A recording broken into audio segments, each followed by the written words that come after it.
जयराम माता नहीं, बल्कि हमारे जितने भी स्टार प्रचारक है, देवेंद्र दा है, मोतीदा है, ठीक है, इधर दमयंती दीदी है, बेबी पूजा, सब आएंगे।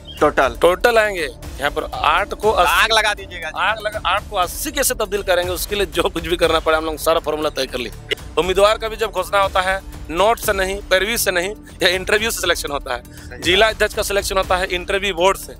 तो एक एक चीज को जो है एक सिस्टमेटिक तरीके से होता है। इसलिए हमारा पार्टी में जो ऐसे जो लोग होते हैं वो फिट नहीं बैठेंगे। अभी दामाद को देख के, यानी कैंडिडेट को देख के वोट करेंगे, ना कि बाप का। बाप कितना दिन आएगा जी? बेटा के लिए वो प्रचार प्रसार कर सकता है, विधानसभा में बात रखने के लिए बाप जाएगा क्या? जाएगा नहीं। अलग नज़ारा में होगा। आप इमेजिन करिए कि जब दादा लोकसभा में चुनाव लड़े थे, जिस तरह से हम लोग बोकारो का वहाँ पर जो भीड़ था, उस अंदाज में यहाँ पर होने जा रहा है। अच्छा, मैंने भयानक तरीके से इस बार नॉमिनेशन भयानक तरीके से होगा। एक लोग सोच भी नहीं सकते हैं जो बड़े बड़े पार्टी जिस तरह से कर रहे हैं, और उससे कई हट के हमारा पार्टी का जो नॉमिनेशन फाइल होगा और एक देखने लायक होगा, इमेजिन करने लायक होगा कि ऐसा भी हो सकता है। छोटा सा पार्टी, हम लोग तो छोटा सा ही समझता है, एक ही विधायक है ना। इस अब लोग रिजाइन लेटर आप लोग ने एक सोशल मीडिया में घूम रहा था, और कुछ एक यूट्यूबर लोगों को जानकारी का अभाव है। इस तरह का अफवाह नहीं फैलाना चाहिए। और मैंने इसका कटाक्ष भी दिया था सोशल मीडिया में, यूट्यूब लाइव के माध्यम से, कि आप लोग निश्चिंत रहिए, आपका जो पूर्व प्रत्याशी आप सभी के बीचों है। और वो किसी और का लेटर था जो इसको इस तरह से बनाया गया जैसे कि यहाँ का पूर्व प्रत्याशी जो है वो मैंने यहाँ रिजाइन दे दिया। ऐसा कुछ नहीं है। तो उठा के देख लिए, जितना आज तक विधानसभा अपने समस्या को रखे हैं, शायद ही दोनों पार्टी को मिल करके उतना नहीं रखा होगा जितना इन्होंने एक मिनट में उन्होंने रखा। सही बोलने भी नहीं बोलने। तो यही होता है बोलने का शैली। अगर आप करते रहेंगे तो इसी पर होता है। बहुत सारे विधायक जाके सोते हैं, या करके अपना समय को पार करते हैं। लेकिन टाइगर जी जो भी समय मिल रहा होगा, उसी में पूरा झारखंड हमारे विधानसभा से हमने कहा था कि यूसीएल का बहुत बड़ा गंभीर समस्या है। इन बातों को भी रखे थे। आपका जादूगढ़ का मेरा विधानसभा का है। जोहार, नमस्कार दोस्तों। अभी हम लोग घाटशिला विधानसभा क्षेत्र में हैं, और जैसा कि आप सबों को पता होगा कि 11 नवंबर को घाटशिला में उपचुनाव होना है। और अभी हमारे साथ ऐसे शख्स मौजूद हैं जिन्होंने JLKM पार्टी से अगले बार 2024 के विधानसभा चुनाव में चुनाव भी लड़ा था, और इस बार के उपचुनाव में भी रामदास मुर्मू का नाम सामने आया है। आप लोगों ने देखा होगा सोशल मीडिया के माध्यम से कि टाइगर जयराम महतो, जो कि JLKM के सुप्रीमो हैं, उन्होंने अपने लेटर पैड में जारी कर दिया है कि घाटशिला विधानसभा का प्रत्याशी रामदास मुर्मू होंगे। दादा, सबसे पहले जोहार और बहुत बहुत शुभकामनाएं कि फिर से आपको एक बार JLKM ने अपना बागडोर दिया है। जोहार सभी को। आपने इस वीडियो के माध्यम से जो भी हमारे साथी देख रहे हैं, सभी को हमारी तरफ से जोहार। क्या कहना चाहिएगा? पिछले बार भी 2024 के विधानसभा में JLKM पार्टी ने यहाँ पे भरोसा जताया था, और फिर से आपको उपचुनाव में इस बार फिर से एक बार मौका मिला। जी। पिछले बार हम लोग का जो भी वोट आया था वो हमारा स्टार्टिंग था, शुरुआती था। हमारा पार्टी भी न्यू थी, सिंबल नया था, उम्मीदवार भी नया था। तो हर तरह से हम लोग, और बहुत ही कम समय में जितना हम लोग हो पाया था, हम लोग लोगों तक पहुँचे। और जो भी सोशल मीडिया से वो लोग जुड़े हुए थे, दादा का विचार, दादा का आवाज़। लेकिन अभी का जो परिस्थिति है, जो 1 साल के दरमियान में जो भी विधानसभा का एक्टिविटी को लेकर के, और झारखंड के कोने कोने का जो भी समस्या है, जिस तरीके से अपने बातों को रखते हैं, उनसे लोग काफ़ी अट्रैक्टिव हो चुके हैं। और आज उन्हीं का आवाज़ से लेकर के लगता है मुझे, पिछले बार 8,000 था, इस बार 80,000 लोग जुड़ने जा रहे हैं हमारे साथ। और वो इंतजार में थे कि हमारा यहाँ का जो कब टिकट का घोषणा किया जाएगा। और बहरहाल कल रात में इनका जो है टिकट घोषणा कर दिया गया, और बाकायदा मेरा नाम भी शामिल किया गया। इसके लिए मैं हमारे पार्टी के सुप्रीमो टाइगर जयराम महतो जी को मैं आभार प्रकट करता हूँ कि इतने सारी चीज़ों को चिंतन मंथन और सारी चीज़ों को देखने के बाद कल रात में ये टिकट घोषणा की। और हमारे जितने भी समर्थक रहे थे, वो सभी का इंतजार था कि कब घोषणा होगा। लेकिन अभी सब लोगों ने कमर कस लिया। हम लोग किस तरह से जीत हासिल करेंगे, उसके लिए जी जान लगा करके लोग मेहनत करेंगे। अभी समझ सकते हैं, अभी सूर्य उदय भी नहीं हुआ है, और हम लोग इस वीडियोज को बना रहे हैं। दादा, रात में कहा जाए कि 12-1 बजे लगभग घोषणा हुआ है, तो आपको नींद आ रही थी कि क्या कुछ होगा, घोषणा होगा, किसका नाम आएगा, इस तरह का कोई संशय बना हुआ? नहीं, ऐसा कुछ नहीं था। हमें पूर्ण विश्वास था कि दादा जिनको भी देंगे, ऐसे उम्मीदवार को देंगे जो एक विश्वासपूर्ण होंगे, लोगों के दिल को जीतने वाले होंगे।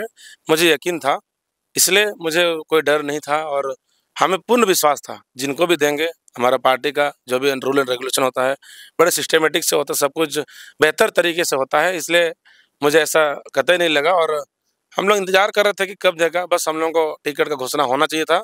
और जो कि बीती रात ये चीज़ को पूरा कर दिया टाइगर, इसके लिए हम लोग बहुत खुश हैं। और पूरे घाटशिला विधानसभा के जितने भी जेल के में कार्यकर्ता है वो काफ़ी खुश है। वो लोग सोच रहे थे कि हम लोग कहाँ देंगे कहाँ देंगे, लेकिन टाइगर ने उस दिन पिछले जो 13 तारीख को जो मीटिंग हुई थी, उस मीटिंग में इन्होंने पूरा स्पष्ट कर दिया था कि हम कैंडिडेट उतारेंगे और आप लोगों को पूर्ण रूप से यहाँ पर सब तन मन धन के साथ जो लगाना होगा। तो इतना ही नहीं, हमारे झारखंड के कोने कोने से जितने भी हमारे समर्थक है, अच्छा, सभी का जो समर्थन एक मिला, काफी उस खुशी का बड़ी माहौल था। और ऐसा लग रहा था कि हम लोग जीत चुके, इस तरह का माहौल था। और वो आज से शुरू होने जा रही है। आप इंतजार कीजिए वक्त का, तो क्या नज़ारा होगा आप देख सकते हैं। क्या कुछ नॉमिनेशन का प्लान बना है? कहा कि समय भी बहुत कम बचा हुआ है, सिर्फ 2 दिन बचे हुए नॉमिनेशन के, और हमें लगता है कि दिवाली और कल संडे भी है तो छुट्टी वगैरह रहेंगे, तो नॉमिनेशन कब करवा रहे हैं? हम लोग नॉमिनेशन 21 को करेंगे, चूँकि आज सारा जो भी प्रक्रिया होगा, सारा प्रक्रिया को हम लोग पूर्ण करेंगे। और नॉमिनेशन का जो हम लोग फॉर्म को सबमिट करेंगे वो 21 तारीख को होगा। और उसके लिए फिर हम लोग अलग से न्योता सभी को देंगे, 21 तारीख को होगा। और बहुत ही अलग नज़ारा में होगा। आप इमेजिन करिए कि जब दादा लोकसभा में चुनाव लड़े थे, जिस तरह से हम लोग बोकारो का वहाँ पर जो भीड़ था, उस अंदाज में यहाँ पर होने जा रहा है। अच्छा, मैंने भयानक तरीके से इस बार नॉमिनेशन भयानक तरीके से होगा। एक लोग सोच भी नहीं सकते हैं, जो बड़े बड़े पार्टी जिस तरह से कर रहे हैं, और उससे कई हट के हमारा पार्टी का जो नॉमिनेशन फाइल होगा, और एक देखने लायक होगा, इमेजिन करने लायक होगा कि ऐसा भी हो सकता है कि छोटा सा पार्टी, हम लोग तो छोटा सा ही समझता है, एक ही विधायक है ना। इसलिए कल मैंने बच्चा लोगों का पार्टी भी बोलता है, छोटा पार्टी बोलता है, बहुत कुछ बोलता है। लेकिन 21 तारीख को देख लीजिएगा नॉमिनेशन का क्या किस तरीके से हम लोग करेंगे, कितने लोग जुटेंगे और क्या क्या क्या लेकर के आएंगे। आप लोग सिर्फ इंतजार कीजिए, नज़ारा कुछ अलग होगा। अच्छा दादा, क्या कुछ परिवर्तन आएगा इस बार? कहीं ना कहीं देखे थे कि अगला बार शायद जयराम महतो आपके क्षेत्र में न सभा कर पाए थे, न आपका चुनाव प्रचार कर दिए थे, लेकिन हमें लगता है कि इस बार आपको सपोर्ट करेंगे, और कहा जाए कि इस विधानसभा में किस तरह से रिजल्ट अच्छा किया जाए उस पर भी उनका भी फोकस होगा। जी, इसमें पूरा फुल्ली सेंट्रल कमेटी का निगरानी रहेगी। और सब central committee, state committee, district committee, सभी का मिलजुल करके एक बड़ा रणनीति तैयार किया गया है, जो अभी फील्ड में हम लोग आज से लागू करना शुरू कर देंगे। और जहाँ तक की बात है, जीत करने के लिए जो भी उसमें उनका तैयारी करना होगा, हमारे जो भी कार्यकर्ता है पूर्ण रूप से वो लोग अपना पार्टी का जो भी दायित्व होगा उसको बखूबी निभाएंगे। और सारी चीज़ों को जन जन तक कैसे पहुंचेंगे, उसके लिए हम लोग हर क्षेत्र में जो जिस समुदाय से हमारे जो बाहर से जो लोग आएंगे या दूसरे जगह से जो भी हमारे प्रचारक सब है, स्टार प्रचारक सब है, जिन समुदाय से होंगे उस समुदाय में जा करके लोगों को समझाएंगे, ना कि सिर्फ घाटशिला में सभा करके चले जाएंगे, ऐसा नहीं होगा। हमारा पार्टी का है कि जन जन तक पहुँचना, घर घर तक पहुँचना। इवन टाइगर था भी इसी प्रक्रिया के तहत लोगों को जुड़ेंगे। और वर्तमान जो झारखंड का जो स्थिति परिस्थिति है, वो चीज़ों से लोगों को अवगत कराएंगे कि हमारा अभी का मैंने झारखंड में 25 साल का झारखंड में हमने क्या अभी तक खोया है और मुझे हमें क्या चाहिए। सारी चीज़ों का हमारे जो भी स्टार प्रचारक हमारे आएंगे और लोगों तक मैंने घर घर जा करके लोगों से भेंट करके सारी चीज़ों को बात करेंगे। अच्छा दादा, जो पहले बार जो कहा जाए कि 2024 के चुनाव में आपको जो वोट मिला था, वो वोट अभी बरकरार है? उससे माने जो वोट पहले आप लोगों को मिला था, ऐसा नहीं कि बहुत सारे लोग अभी जो मुद्दा गरमाया हुआ उसमें कुछ लोग आपको छोड़ के तो चले नहीं गए? नहीं, बिल्कुल ऐसे बात नहीं है। जो मुद्दा है वो मुद्दा, देखिए, जो पढ़े लिखे लोग हैं उसके वो लोग नहीं कर रहे। ये कुछ ऐसे लोग हैं जो एक टाइप ऑफ एजेंट है, वो लोग ऐसा कर रहे हैं कि माहौल को ख़राब करने के लिए। और ये कब करता है आदमी? जब देखता है कि अगला थोड़ा-सा पॉजिटिव और आगे निकल रहा है, उस समय क्या करता है कि उसको कैसे डैमेज किया जाए, इस तरह का प्रक्रिया को अपना रहे। लेकिन ये पूरी तरह से यहाँ पर फेल्योर होगा। ये जो साजिश है, जो प्लानिंग कर रही है, ज़रा भी काम नहीं करेगा। लोग जान चुके हैं कि जयराम महतो जी किस तरह से और किन के लिए आवाज़ को बुलंद कर रहे हैं। ये चाहे किसी भी समुदाय के लोगों को ये बताने की ज़रूरत नहीं है। वो लोग खुद इतना समझदार है कि यूट्यूब वीडियो को देख कर के वो समझ पा रहे हैं। कई तरह के ऐसे न्यूज भी देख रहे थे कि चल रहा था कि नहीं, जो पूर्व प्रत्याशी थे जेएलकेएम के, उन्होंने इस्तीफा दिया। इस तरह का भी साजिश आपके खिलाफ में किया जा रहा है, तो आपको कितना बड़ा आप हस्ती हैं, कितना बड़ा नेता है जो आपको इतना साजिश किया जा रहा है आपको? देखिए, कहते हैं ना कि जिनको जिस पर डर रहता है वो डायरेक्ट वार तो नहीं कर पाता है, फ्रंट तो नहीं कर पाता है, डिबेट भी नहीं कर पाते हैं। तो उस समय क्या करते हैं, पीछे बैकडोर से उसको बदनाम करने का प्रयास किया जाता है। और ये भी ऐसा ही हुआ यहाँ पर। जो एक आप लोग रिजाइन लेटर आप लोगों ने एक सोशल मीडिया में घूम रहा था, और कुछ एक सोशल यूट्यूबर लोगों को जानकारी का अभाव है। इस तरह का अफवाह नहीं फैलाना चाहिए। और मैंने इसका कटाक्ष भी दिया था सोशल मीडिया में, यूट्यूब लाइव के माध्यम से, कि आप लोग निश्चिंत रहिए, आपका जो पूर्व प्रत्याशी आप सभी के बीचों है। और वो किसी और का लेटर था, जो इसको इस तरह से बनाया गया जैसे कि यहाँ का प्रत्याशी जो है वो मैंने यहाँ का रिजाइन दे दिया। ऐसा कुछ नहीं है, और डैमेज करने का या लोगों को दिग्भ्रमित करने का प्लानिंग था। और वो लोग समझ गया है कि आखिर कौन है, किसका लेटर हेड है, इसलिए वो भी कोई फैक्टर नहीं है। और जो थोड़ा बहुत लोगों का जो आशंकाएं थी, वो लोग डायरेक्ट मुझे कॉल किया, भाई ऐसा हम लोग को सुनने देखने को मिल रहा है, क्या ये सच है? तो जो लोग समझते हैं चीज़ों को, यूट्यूब जब क्लिक कर रहे हैं सब कुछ यहाँ पर लिखा हुआ है और समझ गए हैं। इसलिए रोमर कौन फैलाता है? जो पढ़ लिख नहीं जानते हैं, सिर्फ बातों को फैलाते हैं। लेकिन इतना अभी सब समझदार हैं, चीज़ों को फैलाने से पहले अपने एक बार कंफर्मेशन कर लेते हैं। और लोग हमसे पूछते भी थे, भाई ऐसा सुनने को मिल रहा है, क्या ये सच है? जी बिल्कुल नहीं, हम आपके साथ हैं। आप एकदम, बहुत सारे आदमी हमको भी कह रहे थे कि ऐसा हो गया, ऐसा हो गया। हम भी सोचे भाई ऐसा कैसे हो जाएगा, लेकिन फिर आपसे हम जब बात किए तो अब पता चल रहा है कि इस तरह का हुआ था। नहीं, बिल्कुल ऐसा कुछ नहीं है। हम लोग जब भाषा आंदोलन शुरू हुई है, इस क्षेत्र से हम लोग एकदम स्टार्टिंग से, अगर बोल सकते, फाउंडर मेंबर है हम लोग पार्टी का। और हम लोग पार्टी को बदनाम करने के लिए कोई भी इस तरह का लंछन लगाता है, हम लोग बर्दाश्त नहीं करते हैं। उसको हम लोग पार्टी को किस तरह से एक एक बूंद बूंद इकट्ठा करके हम लोग घड़ा को भरे हैं। अब इस घड़ा को कोई गिराना चाहेगा तो उसको हम लोग बर्दाश्त नहीं करेंगे। तो उसका जवाब हमने दे दिया है कि जिस तरह के आप कोई भी तरीका अपना लीजिए बदनाम करने के लिए, इतना सहज नहीं है, आप बदनाम कर लेंगे। तो उसका कटाक्ष हमने दे दिया है और समझ गए हैं। जिनका भी जो भी थोड़ा मन में डाउट था वो क्लियर हो चुका है। अब किसी का मन में थोड़ा भी डाउट नहीं है। वो लोग अभी जान गया है कि हमारा पूर्व प्रत्याशी से संबंधित कुछ भी ऐसा नहीं है। और अभी पार्टी में लोग जुड़े हैं, बल्कि लोगों को जोड़ने का भी और लगातार काम कर रहे हैं। अच्छा दादा, जब आपने अगला बार चुनाव लड़ा था तो अच्छा खासा वोट भी आपको लोगों ने दिया था, तो कुछ पार्टियों की ओर से आपको फोन वोन नहीं आ रहा था? बहुत सारा सुनते हैं कि नहीं, बहुत सारा व्यक्ति को खरीद लिया जा रहा है जेएल कैंप के जो पार्टी है, तो इससे आपको कभी फोन वोन आया क्या? नहीं, देखिए बहुत सारा चीज़ तो है, साइड से बातें चलती है, लेकिन मेरे तक बात करने का हिम्मत नहीं होता है। अच्छा, ये एसटी इंक्लूजन के मुद्दा पर हमने जिस तरह से लोगों को कटाक्ष किया, इसमें उनका जवाब हमने बंद करवा दिया है, क्योंकि पहले उन्होंने गलती किया है और हमें पर अगर थोपते हैं तो उसका जवाब खुद के पास नहीं है। तो इसलिए इस तरह का कोशिश नहीं किया। हमारा मुद्दा जो रहा है, झारखंड 25 साल हो गया। अब यहाँ पर जिस मुद्दे को लेकर के हमने राज्य को अलग, बिहार से अलग राज्य मांगा, आज 25 साल तक उन नेताओं ने जो 25 साल तक विभिन्न राजनीतिक दलों ने राज किया, आज तक वो क्यों नहीं पूरा कर पाया? इसलिए उनको आज तक एहसास नहीं हुआ, क्योंकि वो अपना कोटे पर अपने बेटों को जो है मेडिकल करवा रहा है, इंजीनियरिंग करवा रहा है, ठीक है, उसको कोई फर्क नहीं पड़ता है। पैदा हो गया, इंटरनेशनल स्कूल में पढ़ रहा है। भाई हम लोग प्राइवेट स्कूल कभी जिंदगी में देखे नहीं है, ना कॉलेज देखे, सब सरकारी सुविधा ही लिया है आज तक। तो हम लोग को मालूम है क्या स्थिति परिस्थिति है। तो इसलिए उस सभी चीज़ों को हम लोग जनता को समझाते हैं, भाई एक्चुअली में राज्य में क्या होना चाहिए।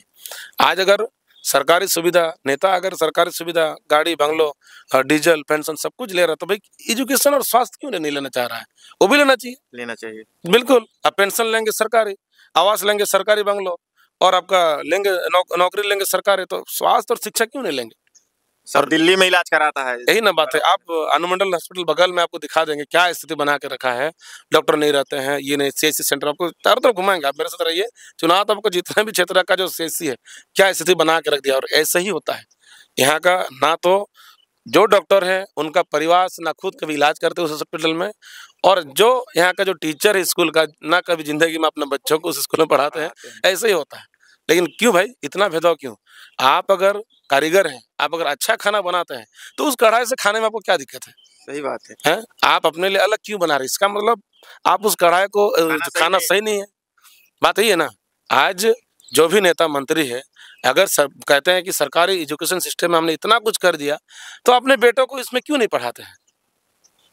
आज बोलते हैं कि रिम्स में इतना रुपया हमने दिया, एमजीएम में दे दिया, तो आज जमशेदपुर जैसे जगह में बहुत सारे नेता हैं, इतना सरकारी कर्मचारी है, प्रशासन है, आरडीसी एसपी अपना जो भी ट्रीटमेंट कराए वहाँ पर करवाए ना। एमजीएम इतना बड़ा हॉस्पिटल है, करोड़ों का फंडिंग से चल रहा है, इतना बड़ा छाप देते हैं कि इतना सुविधा हमने दिया है, लेकिन ट्रीटमेंट क्यों नहीं कराते हैं? तो ये कहीं ना कहीं ये जनताओं को ये मतलब बुड़बक बनाने वाला सब क्या है, एक डेमो वालों बना के रख दिया है। अपना कुछ भी होगा तो यार एम्बुलेंस से दिल्ली जाओ। अंतिम सवाल जानेंगे दादा आपसे कि जो एनडीए और इंडिया की जो मजबूत कहा जाए कि टीम है, या फिर जो पार्टी है, वो भी इस बार आप उनके प्रतिनिधि में रहेंगे साइड में, लेकिन जो उन लोग की तैयारियां हैं और जिस तरह से उन लोग का जो परिवारवाद चला आ रहा है, घाटशिला में देख रहे हैं कि बाप के बदले बेटा चुनाव लड़ रहा है, लेकिन आपका कोई राजनीतिक बैकग्राउंड नहीं है कि आप बाप के बदले अभी यहाँ तक आए हैं। खुद के बदौलत JLKM पार्टी से आपने चुनाव लड़ा, आपने अच्छा खासा वोट भी प्राप्त किया और इस बार भी आपको मौका मिला है। तो इस बार किस तरह से उन पार्टियों को आप जवाब देंगे? देखिए, एक समय होता था लड़की के पिता अपना बेटी को जब शादी देती थी तो पिताजी का संपत्ति से देते थे, लेकिन अब दौर बदल गया है। अब ससुर का संपत्ति नहीं, दामाद को देखता क्या करता है। अब देख लीजिए क्या स्थिति है लोगों का। सही बात। मैं उतना टिप्पणी नहीं करूँगा, बाकी जनता समझदार है कि अभी दामाद को देख के यानी कैंडिडेट को देख के वोट करेंगे, ना कि बाप का। बाप कितना दिन आएगा जी? बेटा के लिए वो प्रचार प्रसार कर सकता है, विधानसभा में बात रखने के लिए बाप जाएगा क्या? जाएगा? नहीं। उसको एंट्री देगा? नहीं देगा। तो जनता भी समझ चुकी है, कैंडिडेट ऐसा होना चाहिए, पढ़े लिखे कैंडिडेट होना चाहिए, बोलने का सही तरीका होना चाहिए। एक कोई भी एक विधानसभा को विकास करने के लिए उसके बस एक तो रूपरेखा होना चाहिए। यहाँ का भौगोलिक दृष्टिकोण को देखना चाहिए। यहाँ क्या ऐसा प्रोजेक्ट हम राज्य सरकार से मांगेंगे कि यहाँ की जनताओं के लिए भला होगा, ये सारे दृष्टिकोण वाले कैंडिडेट होना चाहिए, तब जाके यहाँ पर मूल रूप से जो विकास होगा वो तभी हो पाएगा। अन्यथा वही जैसे चल रहा 25 साल से वैसे ही चलेगा। और अभी सब कुछ इंडिया जो भी है, अपना जो भी प्रत्याशी दिया है वो अपना बाप के बदौलत का है, अपना खुद का मेहनत का नहीं है। हमारा पार्टी की जैसा हमारा सुप्रीमो से लेकर जितने भी प्रत्याशी हैं सब अपने बदौलत पर खड़े हैं। हम मान जाएंगे अपने उस तरह से खड़ा हो जाए। अरे दूसरों का धन दौलत से तो सब कोई खड़ा हो सकता है, अपने करके दिखाए तब मालूम चलेगा ना। हम लोग पैदल भी हम लोग को हमने ये करते हैं, जागरूक करते हैं। कुछ भी समस्या होता है हम लोग खड़े होते हैं। लोग तो बाहर से आकर के मेहमान की तरह आते हैं, फोटो खींच के चले जाते हैं। आते हैं कहाँ? जहाँ फुटबॉल कुछ उद्घाटन हो रहा और चले गए। खाली चुनाव के टाइम में ही रैली उली प्रचार करने आते हैं, उसके बाद नजर नहीं आते जनता। कहाँ से आएंगे? रात में कुछ घटना घट जाएगा तो आप आएंगे? सिंपल सी बात है। सही बात। बगल में हम लोग इसी विधानसभा में रहते हैं, तो रात में 2 बजे 3 बजे कभी भी कुछ हो जाता है, फोन कर दिया, अरे गाड़ी भी नहीं तो पैदल दौड़ के आ जाएंगे, लेकिन पहुंचेंगे जरूर, जनता के बीच रहेंगे। ये चीज है। और देखिए, जब कब तक बोरो प्लेयर में करिएगा आप? अपना जब तक नहीं होगा बोरो प्लेयर में कब तक करिएगा? दूसरी बात है कि ये वही सिस्टम रह गया। अब जनता समझ चुकी है, इस बार का उपचुनाव ससुर को नहीं दामाद को देख के वोट करेंगे, सीधी सी बात है। अपना पिता CM है, PM है, क्या है, कोई फर्क नहीं पड़ता है। कैंडिडेट कैसा है, क्योंकि कैंडिडेट ही आपका समस्या को लेकर के विधानसभा में रखेंगे। कैंडिडेट ही आपका घाटशिला विधानसभा का जो भी समस्या होगा उसके लिए वही लड़ेंगे, ना कि उसमें बाप आएंगे, ना ही उसका कोई रिलेटिव आएंगे, ना उसका PM CM कोई नहीं आने वाला है।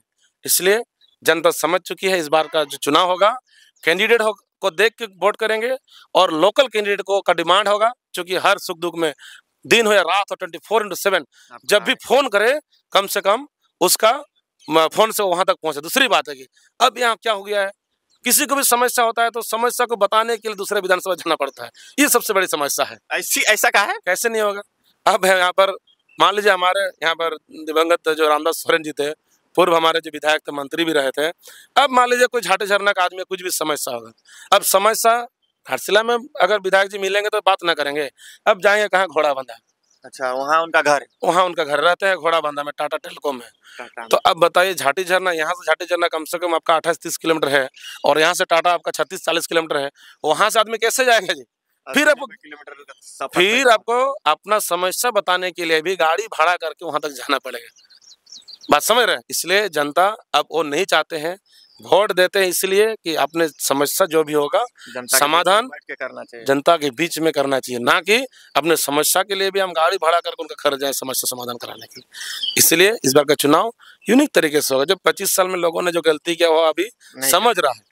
और टैगार जयराम महतो जी इतना लोगों को जगा चुके हैं कि हम लोगों ने क्या क्या गलती किया, इसलिए हमारा 25 साल में भी हमें अपना अधिकार नहीं मिला। और यही से शुरू होता है। जिस दिन अपना अधिकार लेने सीख जाएंगे, कहाँ पर? विधानसभा स्तर से, तो राज्य स्तरीय में बदलने में समय नहीं लगेगा। और ये इस बार होने जा रहा, देख लीजिएगा। कुछ यूनिक टाइप से चुनाव होगा और यूनिक मुद्दा को लेकर के होगा। और बहुत ही बेहतर तरीके से लोग समझ भी नहीं चुके थे कि इस तरह का भी लोग आएंगे, हो सकता है ऐसा भी होगा। ये हमारा झारखंड के लिए बहुत ही बड़ा एक कहता है ना डेमो और नमूना। विधायक जयराम महतो जी जिस तरीके से स्कूल हॉस्पिटल और गांव जा जाकर पिछले दिन जो अपना 100 बच्चों का जो फीस भरा, या ओलंपियाड का, ये बहुत बड़ा ऐतिहासिक है। और हम लोग भी चाहते हैं कि मैं भी खुद टीचिंग बैकग्राउंड से आता हूँ, तो हम हमेशा ऐसे चीज़ों को पसंद करते हैं कि क्योंकि शिक्षा एक समाज का रीढ़ की हड्डी होता है। आप जैसे उसको पालेंगे वैसे बड़ा होगा और वैसे ही आपका विकास होगा।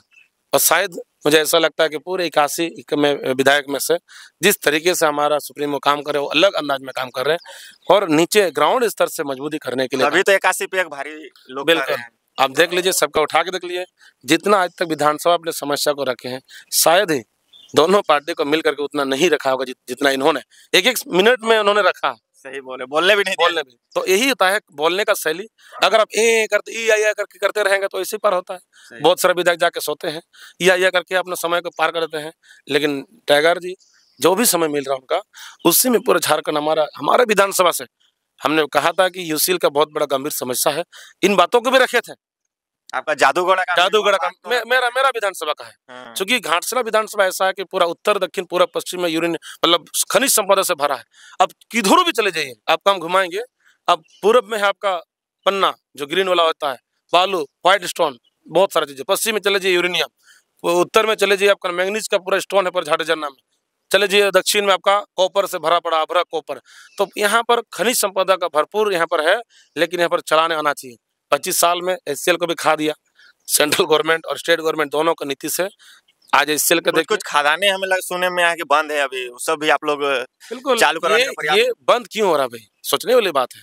प्रोडक्शन मिल रही है इतने मात्रा में नीचे में और है, बंद क्यों हो रहा? बंद कब होता है? सरकार को भी फायदा हो रहा है उसमें। अब वही होगा, टेंडर वेंडर करके प्राइवेटाइजेशन करके चला रहे हैं, तो साइड से चल रहा तो कितना दिन चलेगा?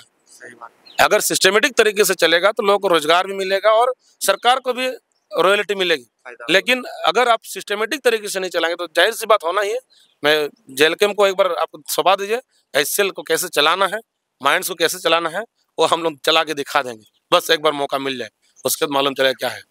चलिए, तो देख सकते हैं तमाम चीजें थी जो कि अभी हम लोग बात कर रहे थे और जानने का प्रयास कर रहे थे कि क्या कुछ चुनाव की रणनीतियां होंगी।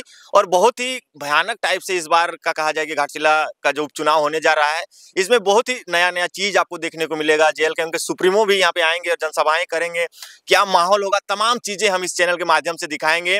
और दादा से हम लोग तमाम चीजें जानने का प्रयास कर रहे थे, क्योंकि इनको अगले बार जब 2024 के विधानसभा में जब इनको प्रत्याशी बनाया गया था तो अच्छा खासा इनको वोट भी मिला था।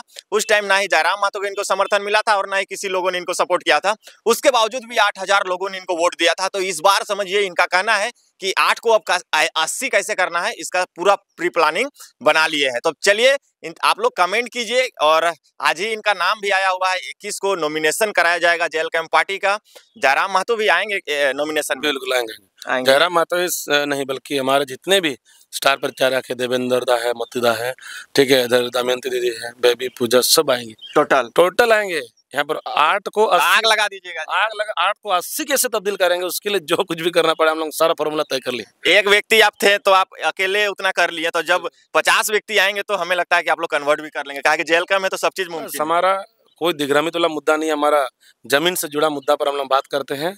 और जो हमने गलती किया 25 साल में, उस गलती को जनता के बीच रख करके हमें वोट मांग करना और कुछ नहीं है। आपका बेटा आपका देख सकते हैं क्या है, यहाँ के स्थानीय है, क्या कर रहे हैं, क्या नहीं किए हैं आज तक, जो कुछ भी किया है। और हमारा सुप्रीमो क्या करे विधानसभा में, वो डेमो वो दिखा चुके हैं विधानसभा। जेएलकेएम के जो भी विधायक बनते हैं वो क्या होता है, हमारा कंडीशन आप जानते हैं, प्रत्याशी ऐसे नहीं देता है। मैं एमएससी किया हूँ फिजिक्स में, बीएड किया हूँ, अब फिर एलएलबी का ही करो। बिल्कुल, तो ये आप समझ ही सकते हैं हमारा सिलेक्शन कहाँ से होता है। उम्मीदवार का भी जब घोषणा होता है, नोट से नहीं, पैरवी से नहीं, या इंटरव्यू से सिलेक्शन होता है। जिला अध्यक्ष का सिलेक्शन होता है इंटरव्यू बोर्ड से। तो एक एक चीज को जो है एक सिस्टमेटिक तरीके से होता है। इसलिए हमारा पार्टी में जो ऐसे जो लोग होते हैं वो फिट नहीं बैठेंगे, क्योंकि सबसे पहला वो इंटरव्यू का स्टेज से पार होना पड़ेगा, तब जाके उनको आगे का जो भी होगा मिलेगा। ना पैरवी से, ना नोट से, या टिकट कोई खरीदने का कोई गुंजाइश ही नहीं है। तो चलिए दोस्तों, बड़ी खबर यही थी कि जेएलकेएम पार्टी से रामदास मुर्मू को प्रत्याशी बना दिया गया है घाटशिला उपचुनाव में। और 11 नवंबर को चुनाव होना है, परिणाम आएंगे 14 तारीख को। लेकिन क्या कुछ होगा, तमाम चीजें हम लोग आप लोग को चैनल के माध्यम से दिखाएंगे। चलिए मिलते हैं, आप लोग कमेंट कीजिए कि दादा का राय आप लोगों को कैसा लगा, और क्या जेएलकेएम इस बार घाटशिला उपचुनाव में किस तरह का परफॉर्म करेगी, वो आप लोग जरूर कमेंट में रखिएगा। मिलते हैं अगले वीडियो में। जोहार।